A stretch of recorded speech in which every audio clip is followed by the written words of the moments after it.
Now, may I invite on stage Ms. Irene Corpuz, co-founder, Women in Cybersecurity, Middle East, to kindly come on forward. And everybody, please put your hands together. Good morning, everyone.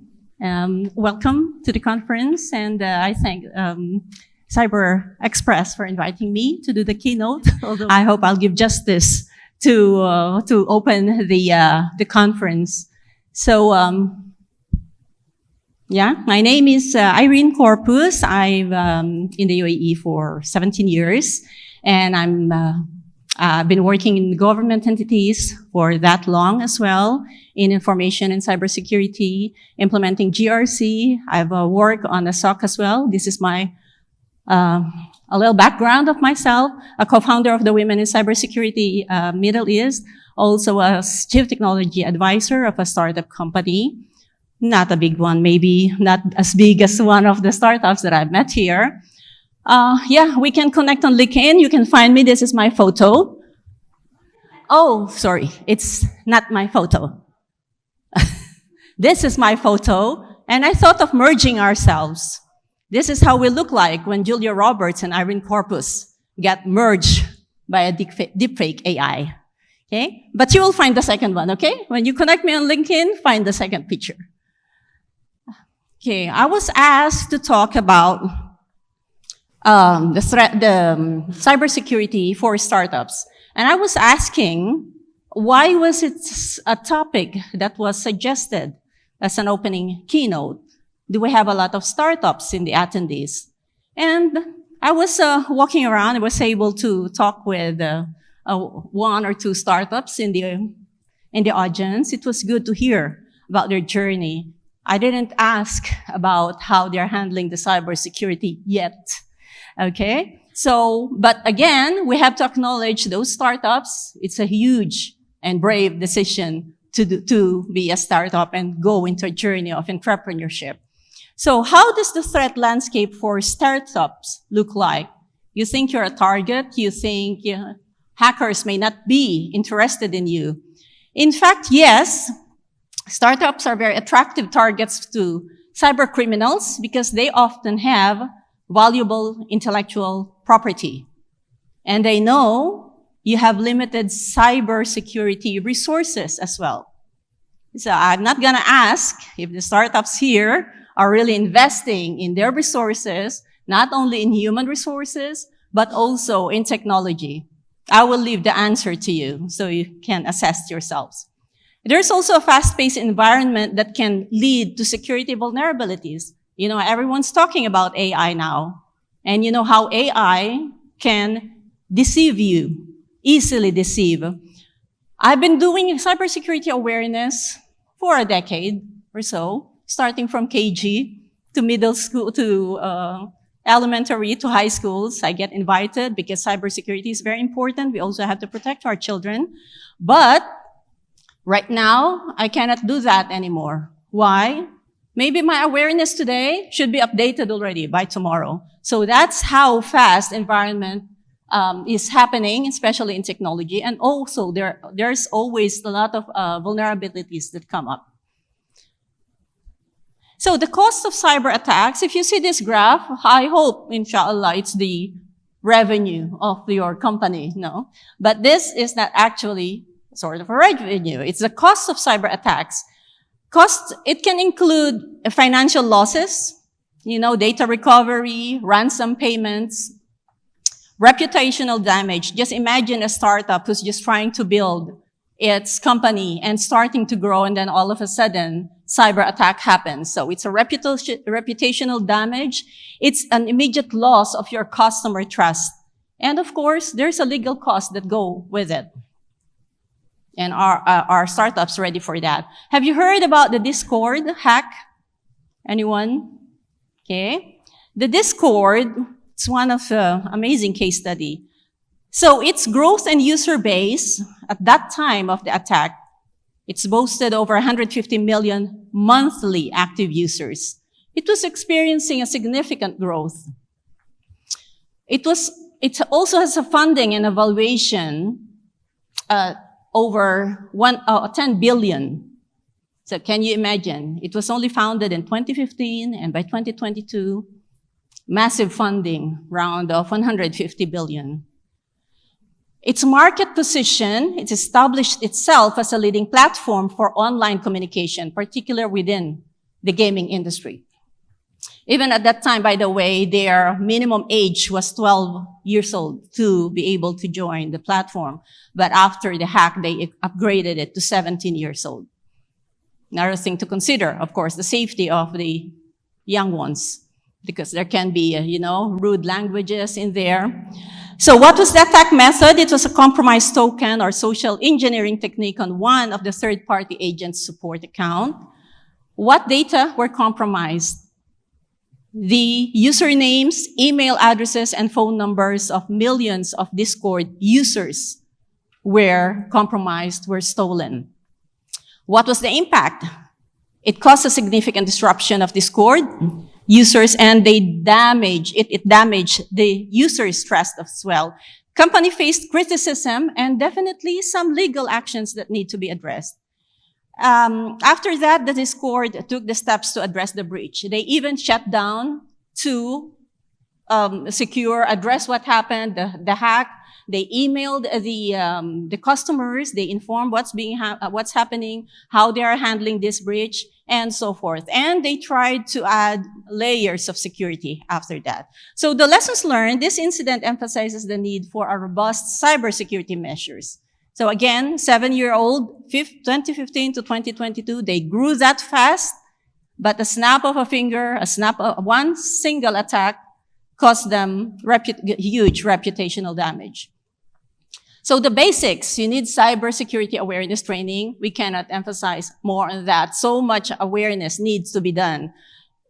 Before we only have the October Cyber Awareness Month, but that should not wait a year before you create another awareness. There has to be a regular awareness happening, even on SMSs. For example, the banks, they keep on sending us awareness messages. Don't do this, don't send your information, etc. We're not calling you to get your Emirates ID and personal information. Clear security policies as well. Someone coming from a GRC background and policy development, policies are really, really important. It starts from there, then everything else, all your initiatives and efforts should follow. Also, communication about security risks, not only from top to bottom, which means from the company to the staff or the employees, but also the employees have to be open when they feel that something threatening is coming. Because sometimes, when you make your employees feel like they cannot make a mistake, the more that they will hide that there's a security incident happening. But keep the communication open, and you work collaboratively and together to secure your company. Of course, regular security audits and testing. However, most organizations will find this consuming, financial. You have to pay for consultants to do the audit. You have to pay to get certified. You have to have a specific team to implement and continuously do the audit and implementation. Otherwise, your standard or certification, your certificate will just be a piece of paper that once you receive it, you'll publish in your website. We are ISO 27001 certified. Post it in your website, post it in your wall, and you wake up again after 1 year when you have your surveillance audit. It should not happen that way. That means you're just doing it for the sake of the stamp, but not really embedding it in your culture. Awareness training for startups should be tailored for the needs of your startup. There's no one-size-fits-all awareness training. Every time I'm invited to do an awareness talk, awareness seminar, awareness workshop, I have to understand what the company background is. How many employees do they have? To whom, am I addressing? And I have to customize the awareness session for that.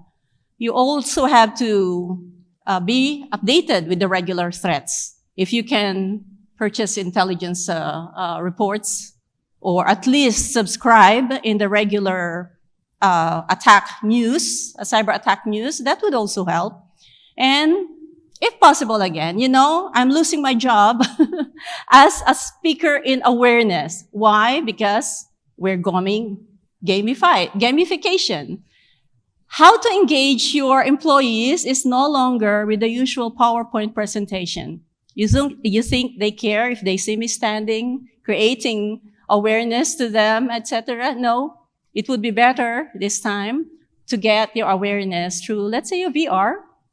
It will be more engaging. There are different levels. It can be a basic, an advanced, or intermediate. Intermediate could be two players playing in a gamified awareness. And they will remember it more because there are interactions, there are engagement. At the same time, some of these gamified solutions already get a link to an application that gets recorded in the HR. Therefore, the HR would also know how much you scored. It's not to say that you failed, but at least they know the level of the awareness based on the result on the gamified awareness VR.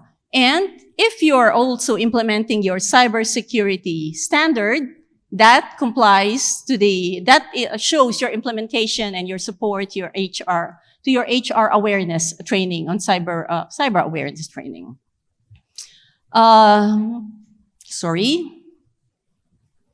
Yep. So clear security policies coming from policy development. I cannot emphasize more on that. It should be clear and concise. Don't talk Martians to Earthlings. So make it well understandable and easy to be adopted and accessible to all employees. No? You cannot mark it confidential. Cyber policies are never confidential. So for startups, especially if you are developing something, if there are AI startups in here, I would highly suggest, do the SBD or secure by design. Understand what is the life cycle of the AI. Understand who are the actors. AI actors can be developers, expert, evaluators, policy developers, the end users who's using the AI, the customers who are receiving the product of your AI, and until you retire it. That's the full life cycle.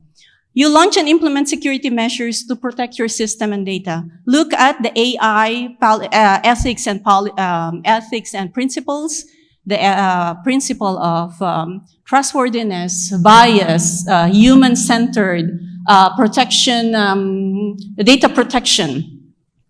And also, you grow continuously. As you grow, you also continuously monitor your security posture. You know, GRC or security team are not there just to do implementation once, and then they will sleep and wake up only when there is an attack. No, it has to be a continuous process. Best practices for startups. Keep strong password, enable multi-factor authentication, keep your software up to date. Careful about what information you share online. So, hello, ChatGPT. Look at how your employees are using the AI right now, ChatGPT. You know, every time I see someone saying in LinkedIn, hey, see what the ChatGPT can do right now, and they're showing it, their screen, and it's like, whoa, is that a company? Confidential data. And every time I comment, no one responds. They're all responding about how good the ChatGPT is, how good the AI is. Again, I'm not against ChatGPT, but this demonstrates the level of awareness of the end users. They're not even aware at all or concerned at all about security. I'm seeing confidential information already on those who are happy about how ChatGPT is using them, how they are using ChatGPT. So beware about phishing emails, because before, in my awareness session, you know how to identify a phishing email? They don't know. They write it in a way that they don't know the gender. It's like, dear sir, madam, but the name is Irene. They say, dear sir. So, and then wrong grammar, wrong spelling, no punctuations, etc. I know it's a phishing email, but this time they will use ChatGPT to write a very nice phishing email. So if your employees are not aware, then they could be caught in the phishing email. And conduct regular audits, pen testing if you can. So, just in conclusion, cybersecurity is an ongoing challenge. UAE is booming. A lot of startups are being welcomed. In fact, we don't put policies to stop innovation. We combine both. We welcome innovation. UAE welcomes innovation. UAE welcomes new entrepreneurs, new ideas. But at the same time, be aware that there is an important role that you have to do as entrepreneurs or startups. Secure your customers' data. Don't be a victim of a good company that's starting up nicely, and then again, at snap of a finger, one hack, you're down. Remember, even small startups can be attractive targets for cyber criminals. And don't wait until it's too late to start thinking about cybersecurity, because it's not about whether you will be hacked. It's a question of when you will be hacked. So thank you very much.